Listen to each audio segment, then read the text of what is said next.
we start our discussion on middle childhood. Again, looking at that stage of children, between kindergarten and roughly the 6th grade, or what we often refer to as the elementary school years. Middle childhood tends to get less attention, and probably unfortunately, we probably don't give it near the attention that we do both to the early years, again, the first 5 years of life, and then also adolescence tends to get a lot of attention, both in terms of interest, also in terms of research, though I think some of that's changing. Can you think of any reason why middle childhood would tend to get less attention than either one of those two other stages of childhood? Though adolescence we often refer to more as youth than children. I think one of the things that, and I think you're right, she commented that there's not that much change. Actually, I think there probably is equally as much change in some ways, but the change is not as drastic. I think what happens is over that 6-year period of time, that there is constant change, but the change tends to be more subtle and it tends to be more even.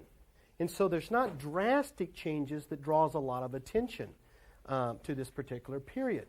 But I would suggest that some of the changes, some of the things that happen during this 6-year period of time is very critical to the child's development and clearly lays the foundation for the adolescent years. And again, how this child navigates this stage and how they deal with some of the developmental tasks that we're going to talk about will have a lot to do with how successful they will be as adolescents, and in turn can have a tremendous impact even on their adulthood. And we'll try to illustrate some of that as we move through our discussion. Where we want to begin is to take a look at what we refer to as developmental tasks. And we'll be looking at developmental tasks for every stage from here on out, very clearly defining some of those. And as I mentioned the other day, developmental tasks are simply those things that the individual needs to accomplish, learn how to do in their lives. And again, these are going to be critical kinds of tasks, again, laying the foundation in preparation for, again, negotiating the challenges of the next stage to come. And here I think is where we see some of what's really important about middle childhood. The first one is developing basic academic skills. Again, it is the stage of which the child begins to go to school, but it's, I think, such a critical period of time in terms of academic work. Because it is the period when kids learn the basic academic skills, reading, writing, and math. And we talk a lot in adolescence about children who drop out of school. Because typically when a child drops out of school, it'll be someplace in the early, middle stages of high school. But I'm really convinced, and this is again my own personal belief and my own bias, is that the foundation of whether a child is going to drop out of school or not is really laid in the elementary school years. I think those children, again, who learn and acquire those basic academic skills, who have positive experiences with school, who feel a certain sense of success when it comes to school, and has at least some degree of enjoyment of school, are less likely to drop out of school than those kids who, for whatever reasons, get behind early on, don't acquire those basic skills, particularly reading. I've done a lot of volunteer work in the elementary school classes as my child has moved through, and a lot of my time is spent reading with children. And I've watched children who have been passed from one grade to the next grade who simply didn't master reading at that previous stage, as well as some of the other basic skills. And what I find is at some point, kids get so far behind that it's almost impossible for them to catch up. And what tends to happen is they begin to feel kind of self-defeated. They begin to internalize that they're not able to, in a sense, compete with the other kids. And one of the ways for them to cope is to quit trying, is to kind of give up. And my son will constantly talk about so-and-so in his class who never does anything, never turns in a homework assignment, comes to school, but does none of the work, and yet somehow still manages to be passed on to the next grade. But the problem is if we don't acquire those basic skills early on, It's going to be very difficult when we hit, again, the junior high and then more importantly the high school years, you know. And even if we manage to make it through that, are we going to have the kind of preparation it's going to take, particularly if our desire is to go on and to do advanced, you know, education beyond, you know, high school. You know, so again, it's critical, I think, the experiences they have during this stage of life, and that indeed they do gain those basic academic skills. And again, we know that that impacts not only their life now, but it will have a big impact, you know, on their adult future as well. Second developmental task, building a positive self-concept. And building probably maybe is not the correct term as much as the hope is that they enter this stage with a fairly positive self-concept. So again, I think it's building on, hopefully, a healthy self-concept and making that stronger. And again, a lot of their early experiences, we'll talk about that a little bit later on in our discussion, will determine again whether they come out of this stage again with a really healthy self-concept. Because I think that's really critical when they begin again to deal with the very dramatic changes in challenges that are experienced during the adolescent years. In children who have very negative self-images, I think those challenges are even greater and more difficult to negotiate when they hit those adolescent years. And so, again, having a very positive self-concept at the end of this stage is very important. Thirdly, adopting an appropriate gender role. Again, even prior to the middle childhood years, the child is already beginning to develop gender identity. But most of those are more physical characteristics. You know, as they begin to move through this 6-year period of time, they begin to acquire an understanding of society, their parents, peers' belief about the roles that are exhibited as a result of what my gender is, i.e. male or female, and begin to take on those characteristics of masculinity, femininity, again, depending upon what my gender is. And as I begin to interact with my peers, you know, as I have more other social influences in my life, my defining my gender becomes broader.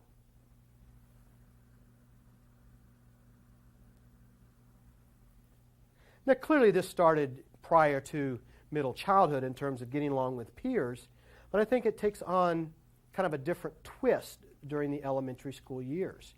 Can you think of anything that's different about interacting with peers during the elementary school years than my interaction with peers in the preschool years? And why this being able to get along with them maybe takes on new meaning? One fundamental difference in terms of time spent with peers. Any thoughts about what's uniquely different? Most of the time when I was prior to middle childhood, preschool years and before, most of my interactions with peers was monitored by who? Teachers or parents, or there usually was some other adult in pretty close proximity. What about a lot of the time that I spend with peers at this stage of life? And particularly as I get older in this stage.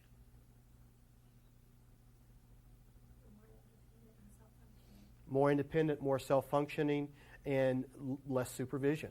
And so it's not uncommon to spend a significant amount of time with peers without necessarily adult being in real close proximity, unlike the earlier years. And so learning to get along with peers becomes more your responsibility and your social skills, again, than being controlled by or influenced by the adults in my life.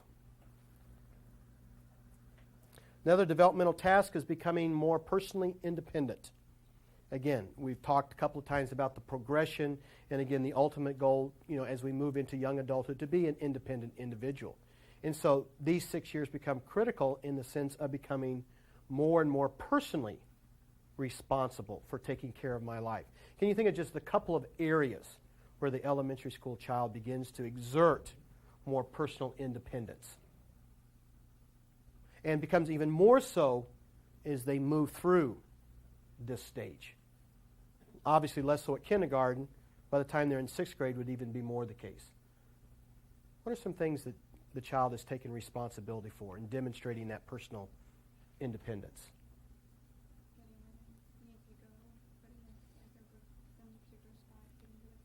Exactly. And again, getting ready, getting themselves ready in the morning. Again, in terms of, taking care of their own bath, And again, by the time they get, so far up, in the upper elementary school grades, literally, again, at that point, picking out their own clothes, getting dressed. One of the things that's happening, in the last couple of years with my son, has been taking more and more responsibility for getting ready for school that day in terms of making sure that he has his homework for that day. He gets his own lunch ready, and packs his own lunch. And so again, taking much more responsibility. He's much more responsible in the later elementary school years, and again, it's that progression, of making sure that he knows what assignments are, writing down those assignments and taking responsibility to make sure the assignments are not only done, but that they make it back to school the next day. When you're in kindergarten, teachers control that to a great extent and have mechanisms built in, where parents can help with that. But there are a lot more factors that are influencing making sure those things happen. As they move through that stage, they gain more and more control over those kinds of things. They may be taking more personal responsibility in terms of at home, in terms of responsibility for their own room and their own things. And so again, becoming more and more personally independent, making more and more of their own choices and decisions. It's something as simple as about what they want to eat, and the kinds of foods that they want. Developing values, a sense of morality, and a conscience become, again, another important developmental tasks.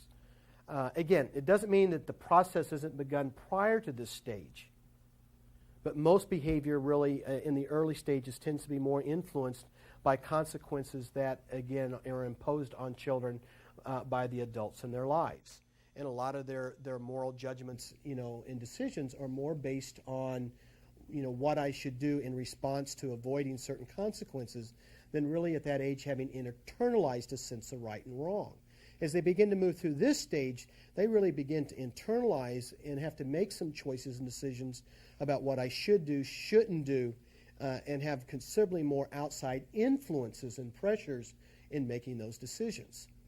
And it's a very difficult stage, I think, in an internal battle between knowing what is right or what is expected, and then also that peer pressure of fitting in or accepting.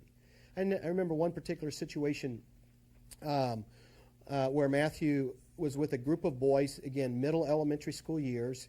They were in the bathroom, and not uncommon, kids begin to do some inappropriate things in the bathroom in terms of some things being spilt on the floor, some stuff being put down the toilet, in his real internal battle of knowing that that wasn't acceptable and whether he was to engage in that behavior. Do you just watch the behavior, and do you tell somebody? And it's at that point when you have to start making those tough decisions and knowing that whatever you do will impact how other adults may react or respond, but also dealing with how your peers respond to the choices and decisions that you've made. And most importantly, how you feel about the choices and how you can have some real conflicting emotions. But constantly they're confronted with making choices and decisions, and many decisions that determine a sense of right and wrong. And clearly the feelings of what happens when I know I've made a wrong decision, and whether I feel bad about that or whether I don't, and what are the factors that influence that beginning to develop that sense of conscience and feeling a sense of shame and guilt at the times when I've made bad choices and decisions. Real important at this stage, because the issues become even greater, the pressures become even greater, I think, when they hit those adolescent years. Learning skills necessary for physical games. And again, we're going to talk more about this one a little bit later on, because we're going to spend some time talking about the nature of games, differences of games and plays for males and females when we talk about social development. So we'll wait on this one. But clearly games and physical games become more and more important in the life of the middle childhood child. And learning the skills necessary to be successful at those games becomes more important. So being successful at those games, the role of rules become more important. And as we talk about emotional development a little bit later on, my ability to master those games and feel confident in those games has a lot to do, again, with my self-concept. And finally, developing an understanding or an increasing understanding of both myself and the world. And again, part of this is going to be related to changing cognitive abilities. A lot of it is related to new experiences. Again, simply the exposure to school and the knowledge about the world, is that increases the result of those school experiences. Family vacations and trips take on different kind of meaning as I begin to experience different places and things and understanding what they mean. Very different than what it would be for a preschooler. I remember several years ago, Matthew would have probably been a third, fourth grade probably. We took a trip to Boston, and we went to Plymouth Rock and early plantation sites, and it was real interesting because they were studying that in school. Now if he would have been a preschooler, that particular visit would have been more of a playground kind of place than really learning or understanding history. But he could relate the experience of actually being there. And we took a bunch of slides, and he was able to come back and do a slideshow for his class. And it tied in directly what they had been talking about in class. And that took on a whole different meaning to him in terms of understanding the world, understanding history. And so many of the trips that we've taken while he's been in elementary school has been more than just fun and enjoyable, but learning experiences, as well. And their world gets bigger, as a result of school experiences as well as other opportunities that they're engaged in as their world literally begins to expand. And at the same time, they're learning more about themselves. They're learning about what they like, what they don't like, what they think about things, what they believe about things, as they have these new expanding experiences. And so, again, real important in terms of developmental tasks, because that will only continue to be the case as they move to the next stage. There are three kind of outward pushes that take place during this stage, and they're fairly significant. The first one we've already made somewhat reference to. There is the movement of the child out of the home and into the peer group.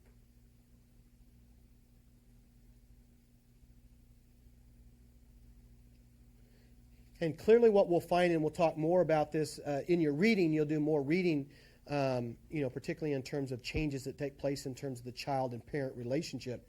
But they change. They're being renegotiated and will continue to be renegotiated as well as in adolescence. But there clearly is this movement, where so much more of the activities, things that were done, tended to center around the family relationships. And now as the child begins to enter school, one is the child spends a significantly greater amount of time out of the home. A major portion of the day is spent in school. Most of that time in school, apart from the teacher, is spent with who? Peers. Interacting in that school setting with peers. And so recess time becomes significant. Times at lunch are significant in interacting with peers. And so a lot of time spent in school interacting with peers, and then an increasing amount of time outside of school begins to center around, again, time spent with peers and less time spent with parents and even siblings. Again, it doesn't mean those relationships aren't vitally important. They clearly are, and will continue to be important, but the time shifts. And part of, again, as I already mentioned, is there's considerably less supervision of parents and parents being present in those interactions, and that only increases from the time they're in kindergarten, and by the time they're in 5th and 6th grade, they're spending a tremendous amount of time with peers. And again, adults are present, but they're not in direct supervision in most of the case. And so kids are learning how to interact with their friends, how to make decisions, and that may seem overly simplistic or easy, but you get a couple of elementary school kids together, and they're getting together after school at one of their houses, which is a common activity, or playing in the neighborhood. I think more and more today it tends to happen at one another's houses, and they have to decide something as simple as what. And it would seem to us to be relatively simple, but if you ever just sat back and listened to them trying to negotiate it, it's not so easy sometimes. Be an elementary school child, you got your best friend over to your house after school.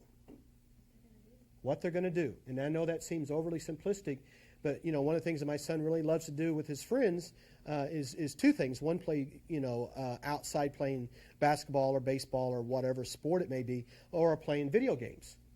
And it's interesting to listen to them negotiate something as simple as what video game we're going to play. And so let's say they're going to play football. Now, you would think that would be the easiest decision. They've now decided to play football. Now, what do the two of them now have to decide? You've got to be an elementary school child. This is significant. This is very significant, particularly if you're a boy. Who's going to do what? Who's going to get the ball? But even before that, this is the big one. Any guesses?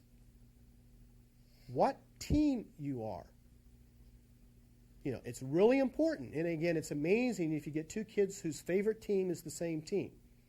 Because again, now as the video games become more sophisticated, not only do you pick your team, you pick your players, and do we play each other, and if I get to be the new, if we're playing football, and I get to be the New England Patriots, then who are you going to be, and those kind, and they're decisions that they have to work out and negotiate. And it's funny to watch them try to make those kinds of decisions.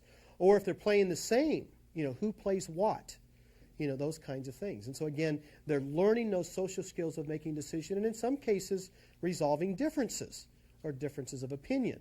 Well, I don't want to play that. I do want to play that. And again, working through those differences. So again, a lot more. And those relationships, and we'll talk more about this later on, those friendships become more and more important in the life of the child.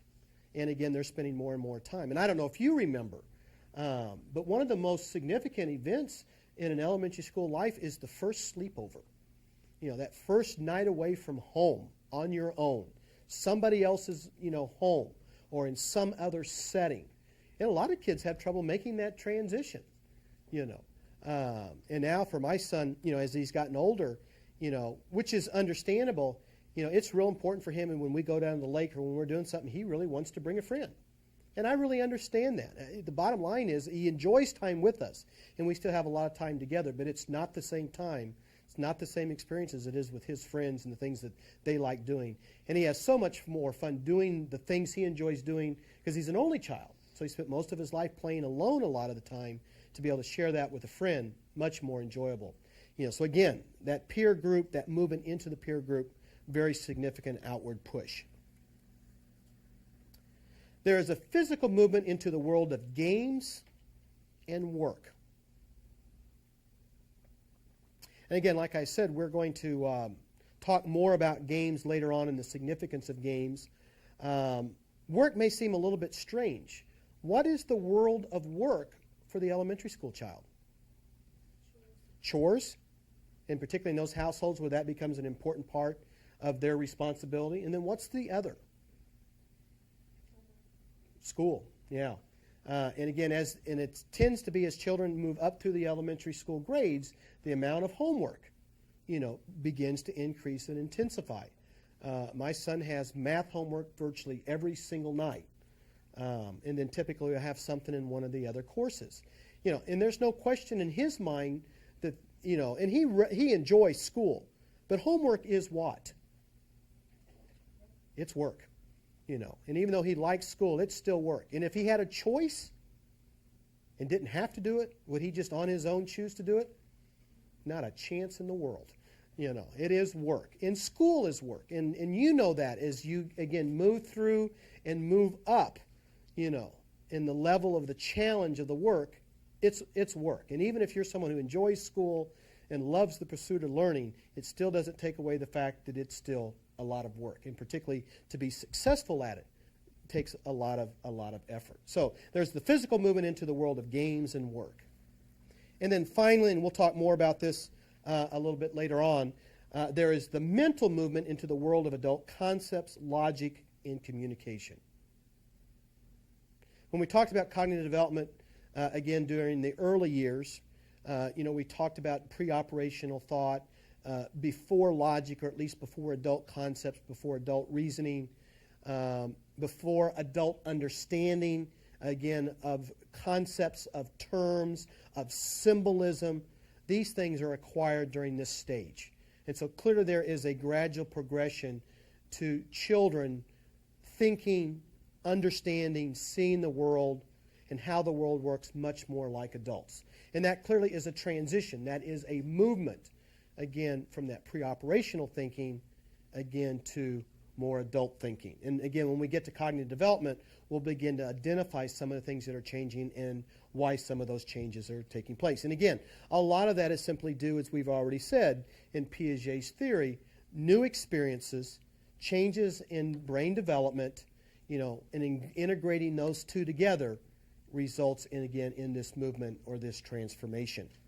So 3 outward pushes: out of the home into the peer group, a physical movement into the world of games and work, and a mental movement into the world of adult concepts. All right, what we want to do, and again, like what we have done, and probably somewhat more generally, is to begin to take a look at the developmental domains during the middle childhood years. And so we want to begin with physical development, and then depending upon how far we get today, we'll then move on and take a look at cognitive development. Again, what I've done is simply really tried to highlight an overview, the general kinds of concepts that are probably important to understand what's happening during this stage. What we find is growth rate is slow and consistent. Again, compared to the earlier years, it does slow down a little bit. Again, we did see a slowing during the preschool years, but again, when we look at it over the 6-year period of time, what we do find, again, is fairly consistent patterns. Again, you don't need to know the numbers. The child typically, on average, will gain somewhere around 2 to 3 inches, somewhere between 4 and 6 pounds per year. And it'll be pretty consistent year after year after year. And then again, it'll be fairly consistent to some extent for males and for females until the growth spurt. And one of the things that we're finding more and more is that children are hitting puberty earlier and earlier and earlier, particularly for females. And again, we know, and we'll talk about this when we talk about puberty and adolescence, though it probably isn't going to be long before we're talking about puberty as a part of middle childhood, because it is getting earlier. And again, it's not uncommon, particularly for females, for some females to actually begin to go through some of the physical changes of puberty as early as 8 or 9 years of age. Again, that's not clearly the norm or the majority, but it is occurring earlier. And again, females tend to begin to experience those changes and some of the physical growth changes, anywhere, about 2 years earlier than males. So again, it's not uncommon for that to happen for some females in 5th or 6th grade, when we used to tend to see that more characteristic of those early junior high years. And so that's pushing that up. But until that growth spurt, we tend to see fairly even, fairly consistent, and a rather slow rate of growth. Like what we saw in terms of, again, the preschool years, body fat continues to decline, and muscle mass and strength continues to increase. And so kids are continuing at this age to become stronger. Likewise, there are changing in body proportions that are taking place. Again, if you're around elementary school children at much, you begin to see some of this. Trunk and legs grow faster than any other parts of the body.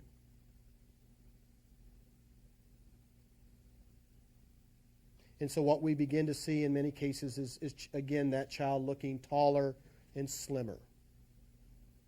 And again, you'll see some variations depending upon activity level, in a given year. In some cases, for some kids, I see that in my own child.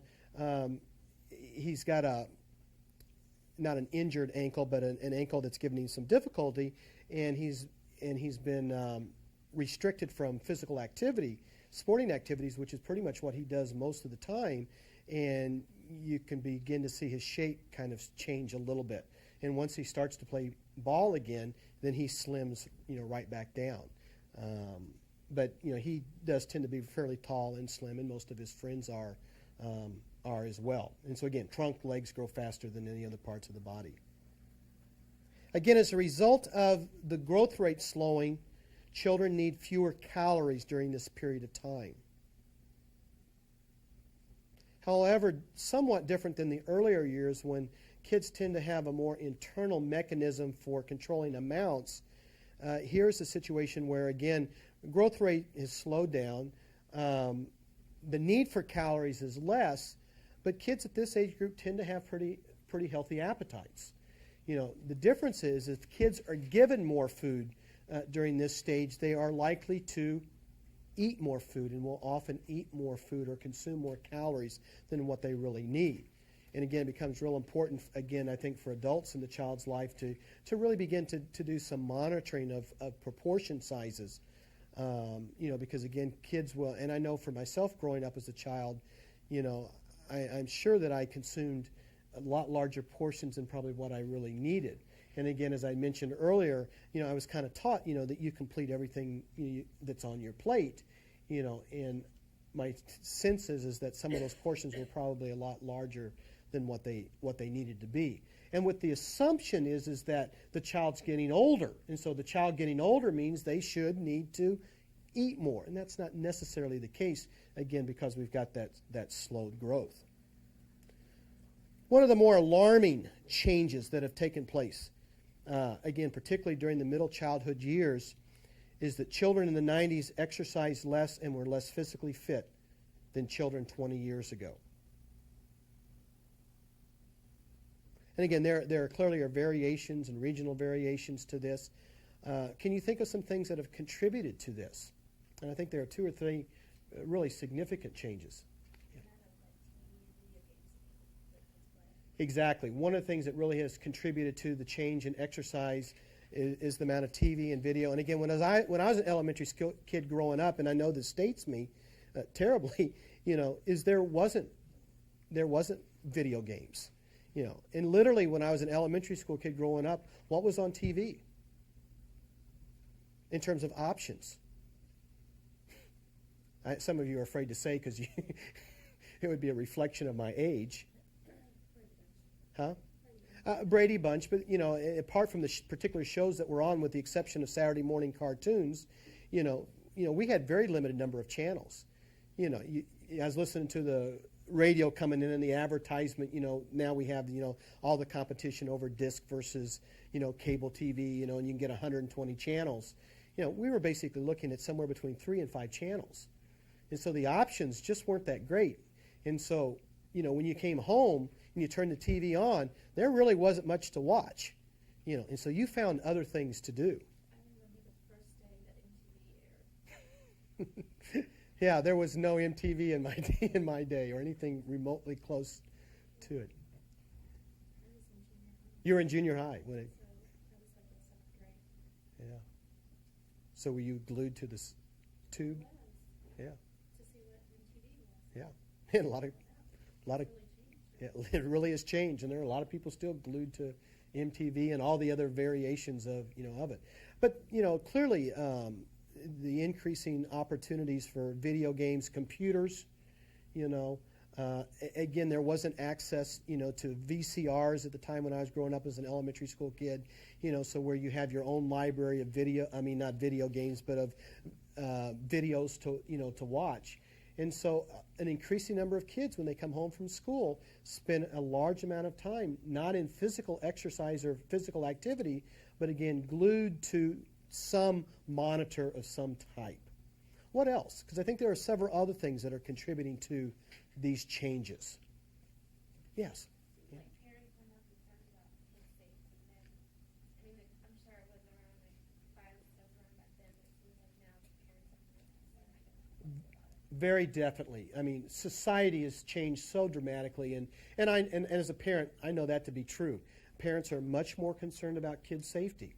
Literally, and I mentioned this the other day, I lived across, when I was an elementary school kid, I lived across the street from the school. And at that time, and again, there was still danger, but it was really rare. No one ever thought about a young elementary school child, and I'm sure it happened, but it happened so infrequently that there was not the concern that an elementary school child was going to get kidnapped, much less, something really traumatic happening to them. And so there wasn't that concern.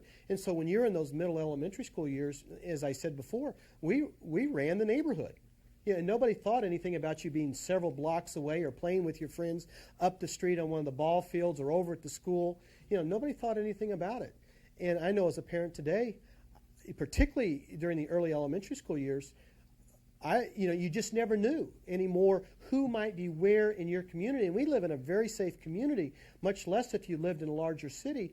You just don't take those risks. And so kids are more inclined or encouraged to stay in than to go out.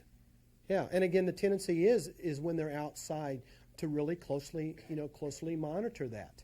And again, regardless of where you live, like I said, I live in a relatively safe neighborhood, but you never know who's going to drive by, and so you watch that more closely, which tends to, you feel more secure when kids are inside because you don't have to monitor in the same kind of way. And so we tend often not to encourage in the same way if we don't have time to be available to kind of monitor, again, outdoor activities, unfortunately. And I think that's become more and more, and maybe we become too concerned, but if you're ever one of those parents who have experienced the nightmare, then again, you would never want to second guess that. Yeah. Clearly, it contributes, and you're exactly right, it may not necessarily contribute exactly to the exercise component, but it is a part of the healthy lifestyle aspect, of, again, eating and the impact that it has, where we're much more inclined to either eat continually, eat on the run, less and less inclined for families to sit down at a meal together. And again, with that, to do a lot more, particularly in our generation today, to do a lot more fast food or eating out meals. And some of it becomes circumstantial. My son has a physical therapy appointment today, like at 4 o'clock, has to be back someplace else at 6 o'clock, and all of a sudden you find out there's no time in there, to plan and prepare a meal. And so all of a sudden it becomes easier to eat out. And if you have a short amount of time, fast food becomes the option. I mean, I knew one family that they ate out virtually every single meal. They didn't even do Thanksgiving meal together. I mean, the wife didn't cook. She worked, they both worked, and they ate out, and most of what they ate out was all fast food.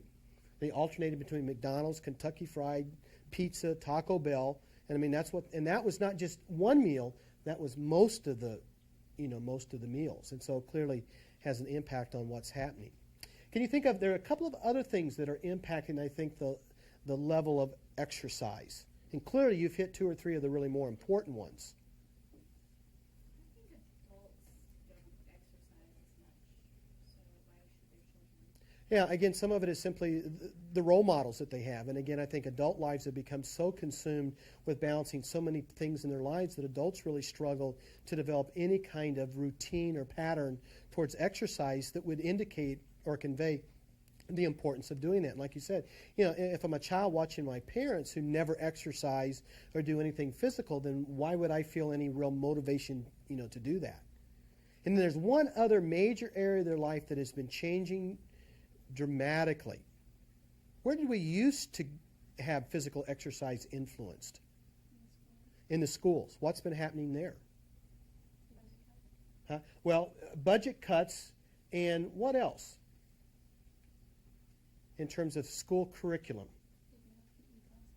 Taking out PE classes, more focused on that. Again, there's been so much concern that kids aren't getting the foundation in those core areas. Again, reading, math, science, and in those areas. And so we have intensified those parts of the curriculum.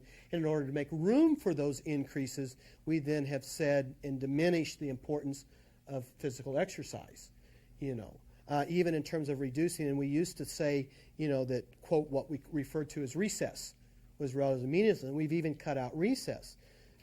Recess was one of the places where kids, one, had an opportunity to interact with their peer. It was a break from the academic routine, and it was one of the places where many kids got physical activity, And then we reduced that. PE programs have changed. I remember as a kid growing up, again, that would have been in elementary school during the Kennedy era, and I can't remember now what it was called. It was we used to do the physical fitness test where you had to do so many pull-ups and sit-ups and all those kinds of, and then you kind of got on like the president's honor roll for physical fitness. In a lot of schools, that no one even knows what that is anymore, and there's not that same kind of emphasis. And so, again, there's a lot of those changes that have taken place, and bottom line, kids exercise, less. The result, and again, we've already really summarized this, obesity has become the most common health problem. And one of the things that we know, again, things that we've already talked about, but we clearly know that, again, particularly at this age, children who tend to be overweight, again, not getting physical exercise, not eating in healthy ways, are more likely to carry those same patterns, and at greater risk of being overweight as an adult. We're going to talk about some of these issues in adulthood later on, down the road. But it's amazing. Almost monthly, new studies, new articles talk about how it's becoming an increasing issue, and now it's becoming an increasing issue that even, I read an article in the paper the other day, and I'll talk more specifics later, that even for adults who made it through young adulthood and middle childhood relatively in good shape are still at a risk of possibly being overweight in later adulthood.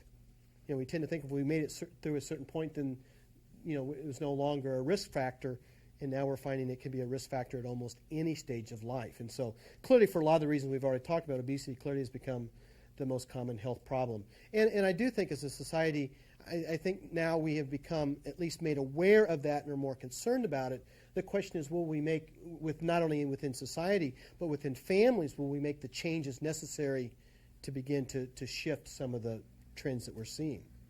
Now, interesting, you would think, and this is kind of the paradox, we are seeing an increasing number of children participating in sporting activities.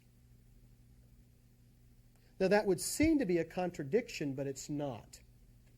Anybody think about why it's not a contradiction?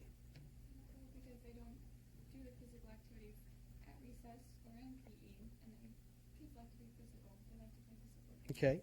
They do enjoy those activities, so we do see an increase. Who are the kids most likely to participate in those sporting activities? Ones that are good at it, which tend to be the ones that are already physically active. Exactly. And so we have seen an increasing, but part of the problem is we may not be getting enough of an increase in those sporting activities of the kids who might most benefit from that increased activity. And so the ones who, for whatever reasons, were already physically active, had the opportunity from a very early age to participate, continue to, and more are, but we may be only hitting the kids who are already, exhibiting fairly healthy, lifestyles to begin with.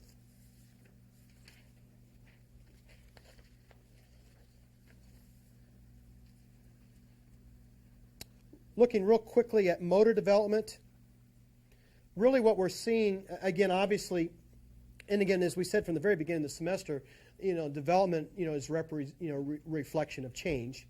And so as we move from stage to stage, we're going to continue to see changes. Clearly what we see during this stage, like with most aspects of development during this year, fairly progressive, but not overly dramatic, fairly subtle kinds of changes. And what you really, best way to define, I think, motor development is really refinement. And so what we find is that kids, as we already said, get stronger. They get faster. They're more coordinated. They're more agile. And so by this point, they've already mastered the skills of running, jumping, hopping, to some extent. And now what we're doing is really refining those skills.